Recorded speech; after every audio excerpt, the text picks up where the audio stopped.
He was the star football player. She was the bright-eyed freshman cheerleader. On social media, they were the absolute picture-perfect high school sweethearts.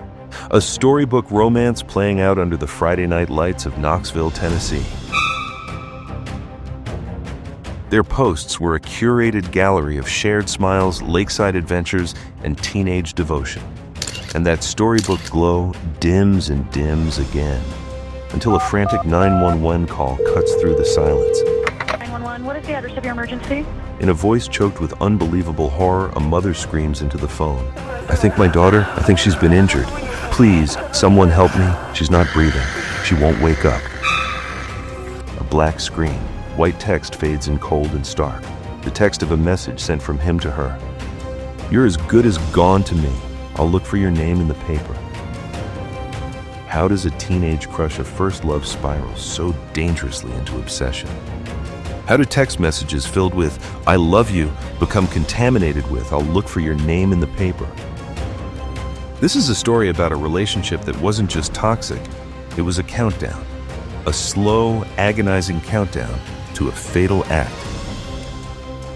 Meticulously planned and coldly carried out. And the most terrifying part, the perpetrator wasn't a stranger hiding in the shadows. He was the boy she loved. The boy she couldn't escape. Welcome. What you're about to hear is a story that is as tragic as it is infuriating. It's a case that rips away the deceptively simple veil of teenage drama to expose the raw, terrifying reality of stalking coercive control and the ultimate act of narcissistic rage. This is a story that needs to be told because the red flags weren't just ignored, they were actively and brilliantly manipulated by the perpetrator. This is the story of Emma Walker. Central High School in Knoxville, Tennessee is the kind of place where community revolves around tradition. And in the fall, that tradition is football. It's the heartbeat of the school. As former player Seth Armstrong said, on Fridays everybody's excited at school. It's what our school revolves around. The stadium becomes a sea of red and black. The marching band echoes through the stands, and out in front of it, all the cheerleaders command the energy of the crowd. In the fall of 2014, a new face joined that prestigious squad, a spirited, talented 14-year-old freshman named Emma Walker. Emma Jane Walker, born on March 20th, 2000, was by every single account a truly special person. Her friends and family describe her as super sweet, incredibly down-to-earth, and almost impossibly kind. As her friend Lauren Hutton recalled, Emma took cheerleading very seriously. She really loved doing it. It was one of her passions. She loved leading, and she loved football games. She loved just being part of crowd appeal. But she was so much more than the pretty cheerleader stereotype. People who didn't know her might have made that assumption, but once they met her, they were struck by her warmth and her depth. She was an honor student. She volunteered her time without fanfare at a local animal shelter. Her dream in life wasn't to be famous. It was to become a neonatal nurse to work with premature infants in intensive care to care for the most vulnerable. It takes a profound kind of heart, a deep well of empathy to choose that path at such a young age. And she was talented. Incredibly so. That fall, she was the only freshman to make the Central High cheer team. Her moves on the sidelines, full of life and spirit, quickly caught the eye of an older student.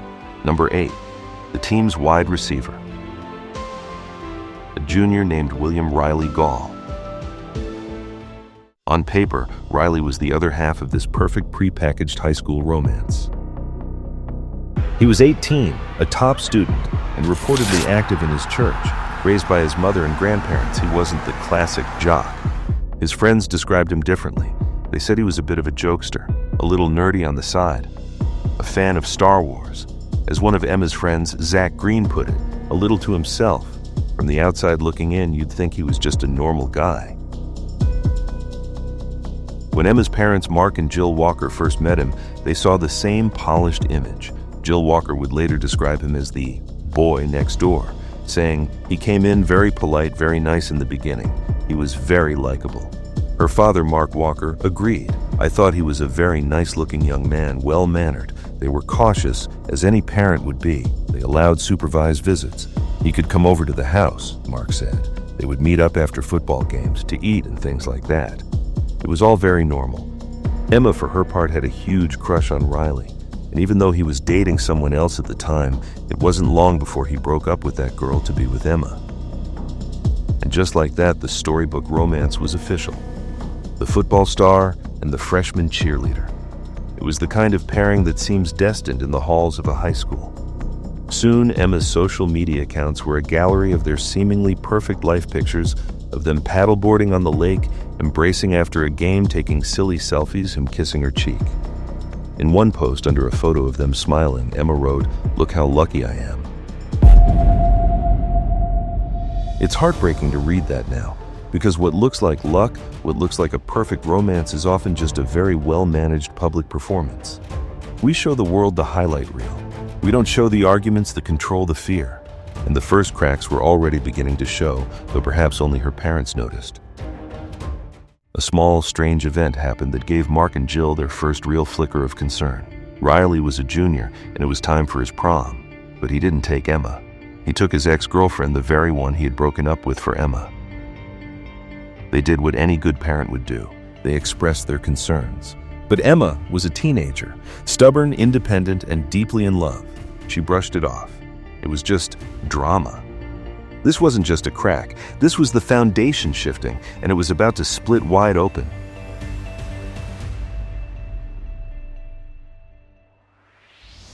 The golden couple image didn't last long behind closed doors.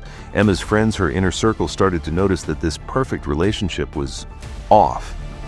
They described the couple as always breaking up and getting back together. This wasn't just a cooling off period. It was a constant volatile cycle. They had really dramatic arguments, often exploding over text messages or Snapchat posts. Keegan Lyle, one of Emma's best friends, said it started small. She noted that Riley didn't really talk to Emma's friends, but she just assumed, oh, he's shy. It just seemed normal. But then after a while was when we got kind of concerned. That concern grew rapidly because it became undeniably clear to everyone, except perhaps Emma, that Riley Gaul didn't want her to have a life outside of him. He became controlling over her, dictating her actions and activities. He got more possessive and more clingy towards her, and wouldn't let her do certain things. This is a classic textbook strategy of an abuser: isolation. It's the first move in the playbook. You convince your partner that you are their entire world, and you do that by systematically removing every other part of it. First, you sever their connection to their support system, their friends. The control escalated from there. It became suffocating. Jill Walker. Emma's mom noticed he would constantly comment on what Emma wore. He would tell her what she should and shouldn't wear. This isn't a boyfriend having an opinion. This is an act of ownership. It's about controlling her image, her body, her autonomy. Then his behavior morphed from controlling to outright stalking. Emma had a job at a local supermarket. She was trying to be a normal teenager, earning her own money, and Riley would go there and just wait. He would just wait outside for hours. Imagine that.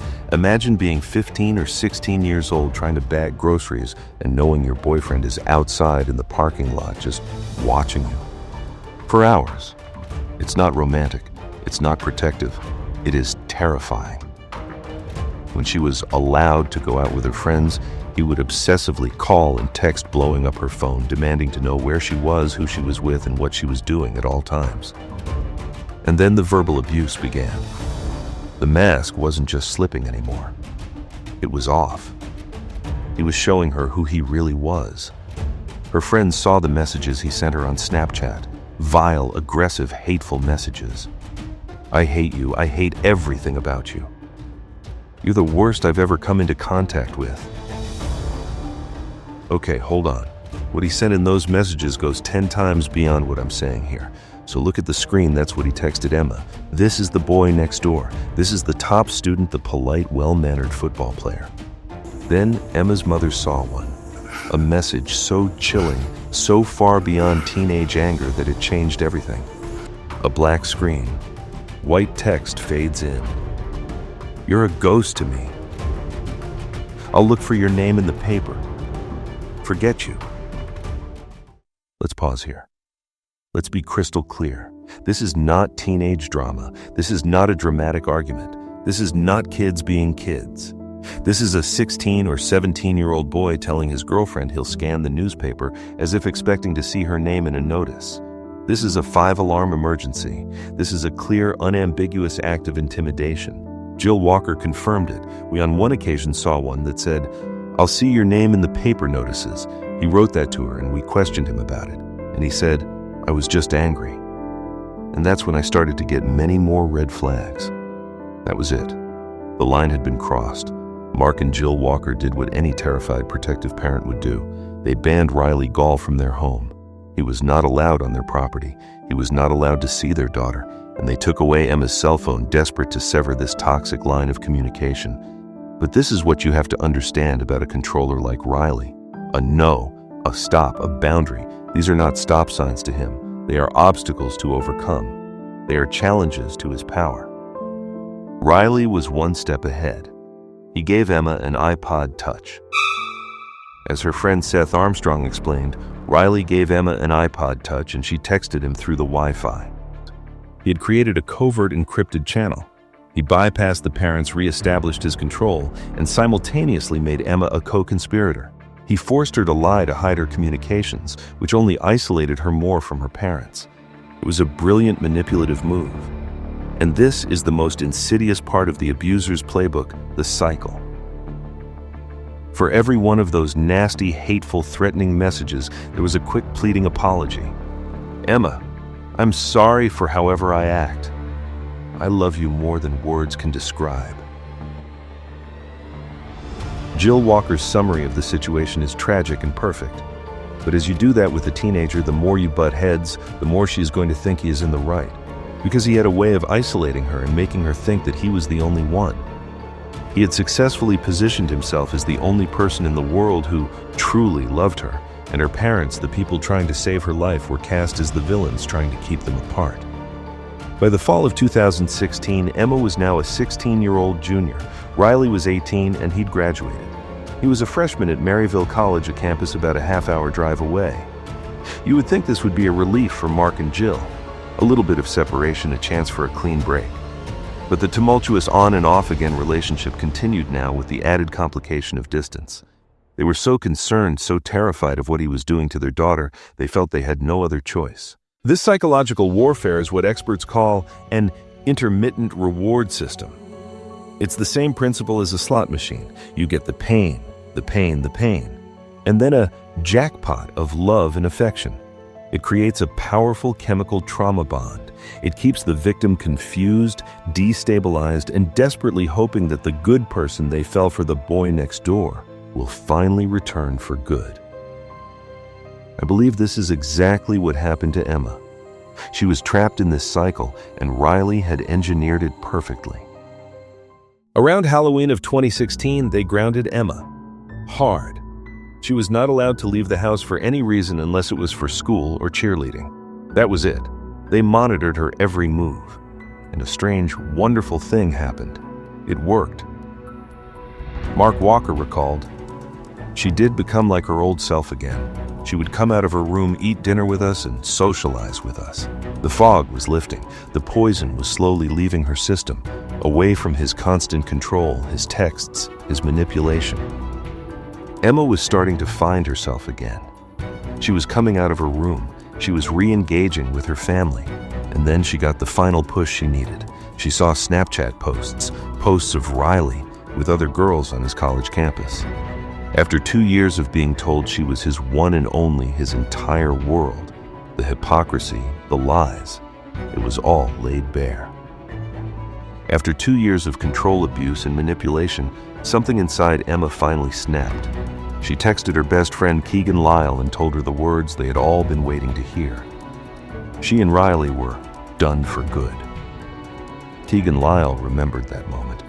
She just came to the realization that she deserved better. Then they're all like, yes, finally, it's happening.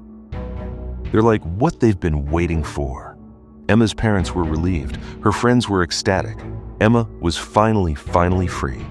But they all forgot one crucial, terrifying thing. For a possessive narcissistic controller like Riley Gaul, leaving is not an option. Because it's not about love, it's about winning, it's about possession. And you don't just get to leave. Statistically, the single most dangerous time for a victim of domestic abuse is the exact moment they decide to leave. This is the moment the abuser loses all control, and they will do anything to get it back. Riley did not handle the breakup well, not at all. Soon after she ended it, he staged a very public crisis, implying he might hurt himself. He was found, quickly received help, and survived. Let's be very clear about this. I do not believe this was a tragic cry for help from a heartbroken boy. I believe this was a last-ditch coercive act of manipulation. It is the ultimate tool of emotional blackmail, the nuclear option. It is designed to do one thing and one thing only: to make the victim feel responsible for the abuser's life. The message was obvious. If you leave me, what happens to me is on you. But it didn't work. Emma held firm. And when that failed, his desperation didn't fade, it morphed. If he couldn't control her with love apologies or threats to harm himself, he would look for another way. His behavior was about to escalate from obsessive and unsettling to outright frightening, from psychological intimidation toward physical intimidation. Okay, if you or someone you know is having a hard time, you can call or text 988 in the US for confidential support. This is where the story takes a dark and surreal turn. The timeline of the last 72 hours of Emma Walker's life is a masterclass in stalking and psychological terror. This is the endgame. It begins on Friday, November 18th, 2016. Central High had just won a big football game. One of Emma's friends was having a small after-party at their house. Since Emma had been doing so well, acting like her old self, and was finally blessedly free from Riley, her parents agreed to let her go. A small taste of normalcy. She was at the party, laughing, surrounded by her friends. She was safe. She was happy. For the first time in a long time. Then, around 11:30 p.m., her phone lit up. A text message from an unknown number. "I've got someone you love. I'm going to harm them. Come outside if you don't want to see them get hurt." Imagine the ice-cold terror of that moment. Emma was horrified. Her first thought was that it had to be one of Riley's friends playing some kind of sick, twisted prank. A moment later, another text. "He's in a ditch beside her house. It's a shame you can all this and not value someone else's life." He's in a ditch. Panicked Emma and her friends ran outside, peering into the darkness to check. And they found him. There, face down on the ground near the bushes at the end of the driveway, was Riley Gaul. He slowly woke up, acting dazed, confused. He claimed he had no idea how he got there. He spun a wild, elaborate story. He said someone had kidnapped him. This was not a kidnapping. This was a pathetic, staged, and deeply disturbing performance. This is what I would call a manufactured crisis. Abducted him from his dorm, knocked him out, put him in a car, and dumped him at this house. He held his head as if he'd been struck. Emma was hysterical. She was crying, completely overwhelmed, upset, and confused, just telling him to leave me alone. Riley called one of his friends to pick him up, telling him the same wild story. But here's the detail that matters. Even his own friend didn't believe him. It was a desperate, calculated attempt to paint himself as the victim, to draw Emma back into his orbit through pity, and more importantly, through shared fear. When it failed, when Emma and her friends didn't buy it, he moved to Act 2. Saturday, November 19th, 2016, the next morning, around 10:15 a.m. Emma was at home alone, just getting ready to go meet her mom. Suddenly, someone started banging on her front door. Not knocking, banging, a violent, terrifying pounding. She was already on edge. This was just hours after the kidnapping. She was terrified. And who was the first person she texted in a message that just breaks your heart? Emma texted Riley, "I hate you, but I need you." And there it is. The tragic, heartbreaking, and complete success of his entire psychological campaign. He had become both the monster and the savior. He created the very terror that she now needed him to protect her from. He, of course, drove right over to her house to be her protector. When Emma's mom, Jill, returned home, she found them sitting on the driveway just talking. Jill was furious. She marched over and told Riley in no uncertain terms that he was not welcome and he had to leave. And he did. But the seed was planted. He had created a bogeyman, a mysterious someone who was after both of them. Sunday, November 20th, 2016, Emma was understandably a nervous wreck. The texts, the kidnapping, the banging on the door, it was all too much. She was terrified. Her parents were now on high alert. This was no longer just about a bad boyfriend. This was about a physical threat. Emma had to work that day. So Mark and Jill followed her in their car to and from her job just to make sure she was safe. That night, things finally seemed to calm down. Emma and her dad went out to get some ice cream from Sonic. It was a normal father-daughter moment. Mark said he saw his daughter start to relax, to finally act a little more like her old self. The storm, it seemed, had passed. That night, Emma got ready for bed as normal. Her dad said goodnight. She went to sleep. In the middle of the night, early Monday morning, November 21st, 2016, Mark Walker was jolted awake by a loud noise, a loud bang. He said it sounded as if someone was in the house and had slammed a door, really, really hard. He was startled, his heart pounding. And then he heard it again, a second bang. He leaped out of bed and did what any father would do. He ran to check on his children. He went to his son Evan's room first. Fine. Evan was asleep. Then he ran to Emma's room and opened the door, bracing for he didn't know what. And he saw her. She was in her bed. Nothing seemed out of the ordinary. She just looked asleep. He was disoriented. It's the middle of the night. You're half awake. You're terrified. But you see your daughter seemingly safe and sound in her bed. So what do? You convince yourself you were just hearing things. You tell yourself it was the wind or the house settling or a nightmare. The brain's capacity for denial in a moment of sheer terror is a powerful thing. Mark Walker, convinced everything was fine, went back to bed. That same morning, Monday, November 21st, around 6 a.m., Mark and Jill were starting their morning routine. The house was quiet. Jill went into Emma's room to wake her up for school. Emma was normally a morning person, bright, easy to wake up. But this morning she wasn't responding. Jill called her name. Emma. Nothing. She bumped her leg.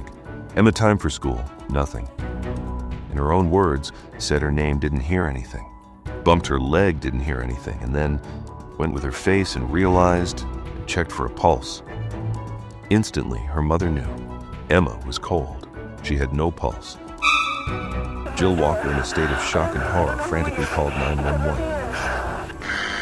Paramedics arrived racing into the room, but it was far, far too late. Emma Walker, at 16 years old, passed away. At first, the scene was baffling. There were no visible injuries, no weapon, no sign of a struggle. Paramedics and police initially considered whether it might have been self-inflicted or a sudden medical emergency. As news spread through Central High like wildfire, the rumors flew. Emma Walker has passed away. Did you hear?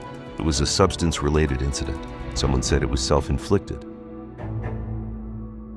While the school mourned and her friends reeled, Riley Gaul began posting about her on social media, a long, rambling tribute to his love performing the sorrow of a heartbroken boyfriend. Back at the house, detectives were methodically combing through Emma's room. One of them noticed something tiny, a pin-width puncture in the wall just outside her bedroom. They traced its path. The projectile, because that's what it was, had come from outside, passed through the exterior wall, entered her room, and caused the fatal injury as she slept. The sound Mark Walker had heard wasn't a door slamming. Then they found a second puncture also aimed into the same corner of the house. This was not accidental. This was not random. This was a calculated, premeditated attack. And the person responsible knew exactly what they were doing. They knew the layout. They knew which room was Emma's, and they knew exactly where her bed sat against that wall. There was only one person with that level of obsessive, intimate knowledge. The focus of the investigation shifted instantly. This was now a criminal death inquiry. Detectives began visiting Central High. Friends, classmates, teachers asking one simple question who might have wanted to hurt her. One name surfaced again and again. Riley. Detectives went to Riley's dorm at Maryville College to speak with him. His friends said they were worried about him. He'd recently staged a public crisis implying he might harm himself. And now the girl he said he loved had passed away. But the Riley they interviewed did not present as a grieving boyfriend. They described him as completely emotionless and very detached. That detail matters. This didn't look like shock. It didn't look like someone processing grief. It read as a chilling detachment, someone acting as if he were the smartest person in the room. Across the 2-hour interview, he never said Emma's name. He kept referring to her only as the girl. Obviously, for me, I'd never refer to my partner as the girl. If I couldn't be romantic, I'd at least use her name or say my girlfriend, not the girl. And if ordinary people like us can see that the investigators certainly did, he was lying. To me, this is a classic psychological tactic dehumanization. The girl. It's a way to distance himself from the human being he had just executed. It's a way to maintain his emotional detachment to other her, to make her an object. They asked him for his alibi for the night of the murder. His response was shaky, uncertain. I was at my friend Noah's house. When asked if he slept over, he said, I'm pretty sure I did. Yes. Whoa. I think you just need to hold on. I remember. I'm pretty sure I did. Actually, I'm positive about it. It was a terrible, obvious lie. He then tried to spin a new narrative, a pathetic attempt to reverse the roles, claiming Emma was the one who wouldn't leave him alone. He claimed she had told him the only way she would see him is if he helped her with a school paper. He then told detectives his real story of that night, a story he clearly concocted on the fly. He claimed he was so upset that Emma had blocked him that he left his dorm, drove to his grandparents' house around 12:30 a.m., stayed for 45 minutes, then drove back to his dorm. And then he said he just sat in his car for several hours, crying and looking at old photos of them. It was all a performance, a badly rehearsed one. But he had no idea his friends were about to bring down the whole show. One of his friends, Alex McCord, told detectives something stunning. He said that on the Saturday before Emma's death, the same day as the staged banging on the door, Riley told him he had taken his grandfather's firearm without permission, a 9mm handgun. His excuse, he needed it for protection after his alleged abduction. The pieces weren't just fitting, they were slamming into place. The police brought Riley back in for a second interview. The detective laid it out. Alex McCord said that you showed him a firearm. Riley denied it. I did not know. Alex has no reason to lie about that, the detective pushed back. Yeah, but I'm telling you, I don't know. Where's that? I don't know why he would say that. Riley stammered before his mask of confidence slipped into self-pitying victimhood. Am I a suspect in her passing? I really hope I'm not a suspect in her death. He denied it all. I really hope I'm not a suspect. More self-pitying language. But he had made a critical, arrogant mistake. He had underestimated his own friends. Another friend, Noah, came forward. He told detectives that Riley had recently asked him a very specific, very chilling question. Do you know how to remove fingerprints from a firearm? Riley's excuse at the time that his roommate wanted to know. Noah knew it was weird. He knew it was suspicious, and he told the police. As soon as Riley left that second interrogation, he was spooked. He knew they were onto him. He immediately texted Noah, furious. Why the heck did you ditch on me about having the firearm and the whole fingerprint thing? Noah's response was perfect. Well, man, if you didn't do anything, you should have nothing to hide. Riley was cornered. He was panicking, and now he needed help. He went to his two best friends, Alex and Noah. He told them to stop talking to the police. He told them he had to figure out what to do with the firearm so he wouldn't be blamed for something he didn't do. Alex and Noah looked at their friend. This was the friend who had faked an abduction. The friend who had taken his grandfather's firearm. The friend who had asked about removing fingerprints from that firearm. The friend whose ex-girlfriend had now died from 2 rounds fired through her bedroom wall. They knew. They were pretty sure Riley was responsible for Emma's death, and in that moment they made a decision. A decision that would change everything.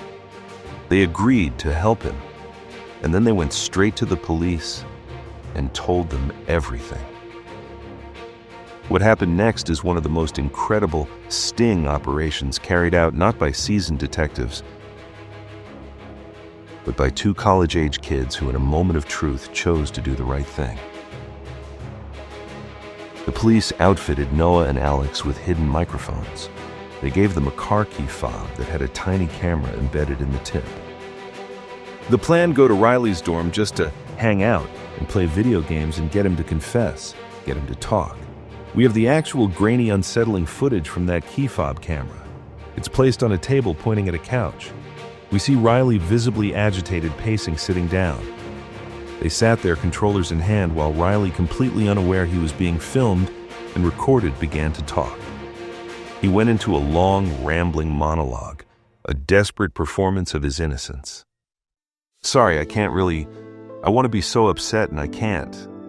He whined, "because I'm going to worry about getting arrested and put away for a crime I didn't commit. Never in my life would I take someone else's life. This is awful." He had no idea. He trusted them. He thought these were his co-conspirators.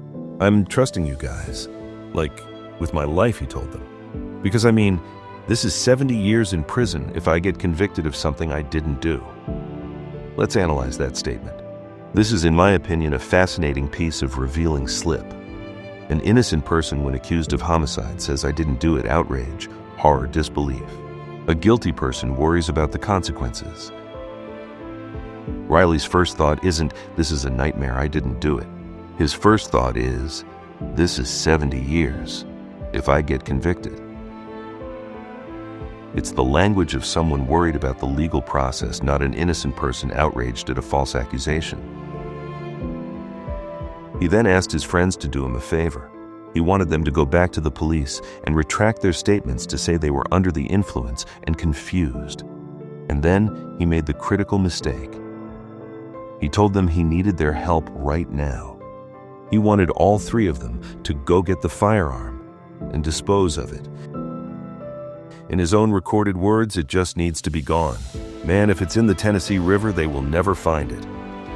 Noah and Alex, playing their parts, perfectly agreed. "Of course, man, we'll help you. You're innocent. Let's go." The three of them got into a car. Riley had no idea multiple undercover police cars were trailing them, monitoring every word, and that Alex and Noah were in a group chat, texting detectives live updates at every turn. Stop 1. Riley's stepdad's house. He ran inside and came back out carrying the firearm linked to the case, a 9mm handgun in a trash bag. Stop 2, a fast food spot. Unbelievably, they grabbed some food while the firearm tied to Emma Walker's death just 36 hours earlier sat in the car, bagged beside them. The banality of evil. Stop 3, a parking lot near the Tennessee River. This was the spot. This is where Riley's careful, arrogant facade sealed his fate. He put on a pair of gloves. Very carefully, he began to take the firearm out of the trash bag. Think about this.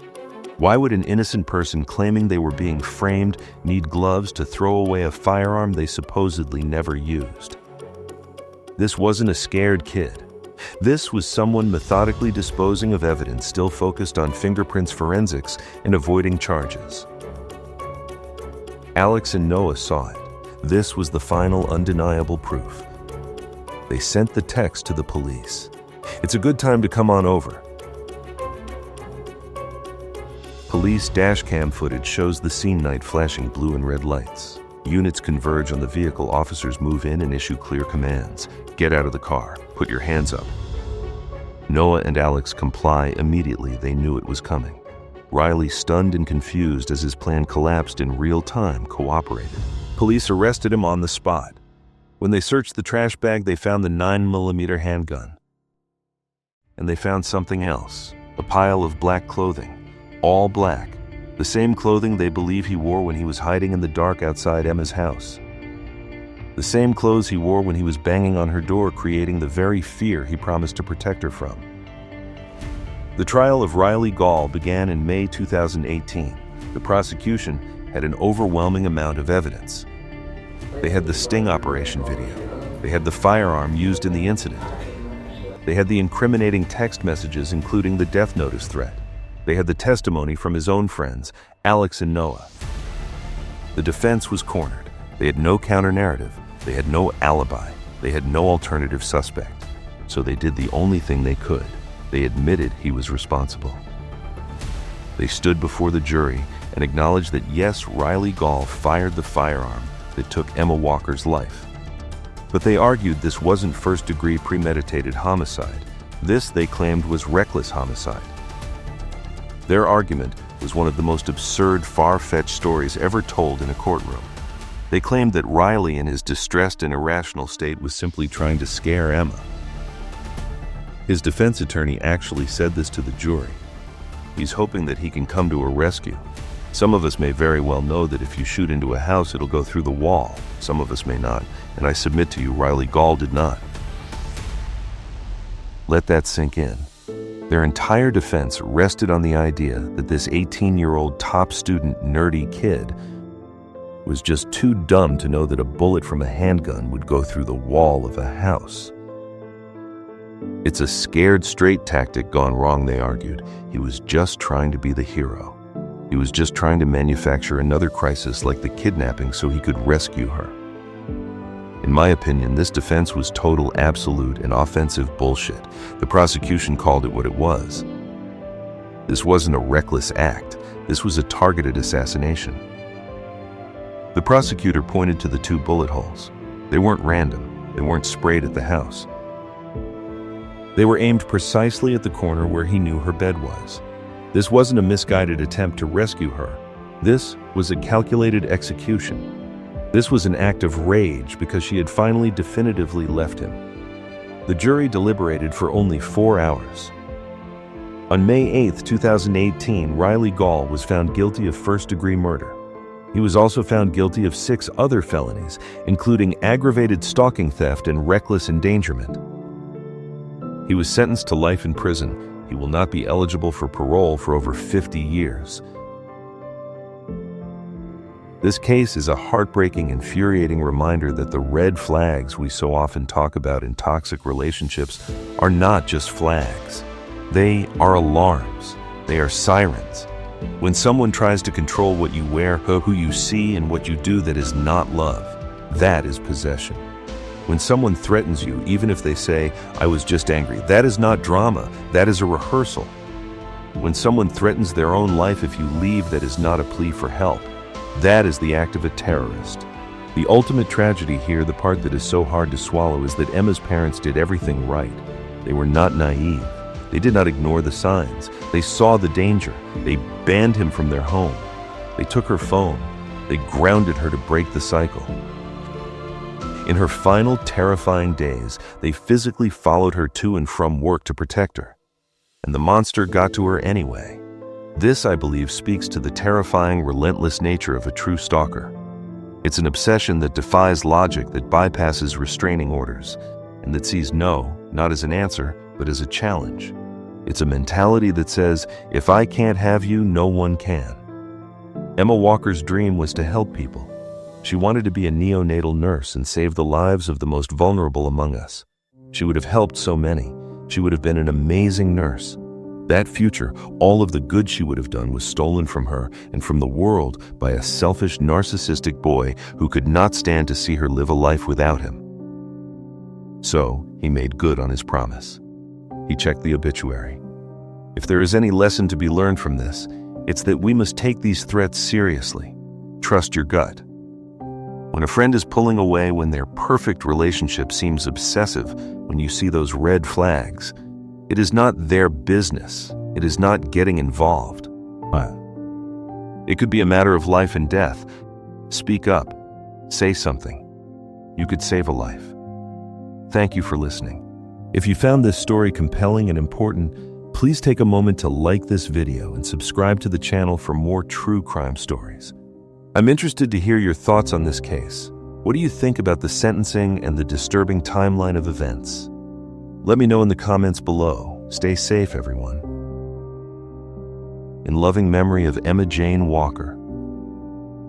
March 20th, 2000, November 21st, 2016.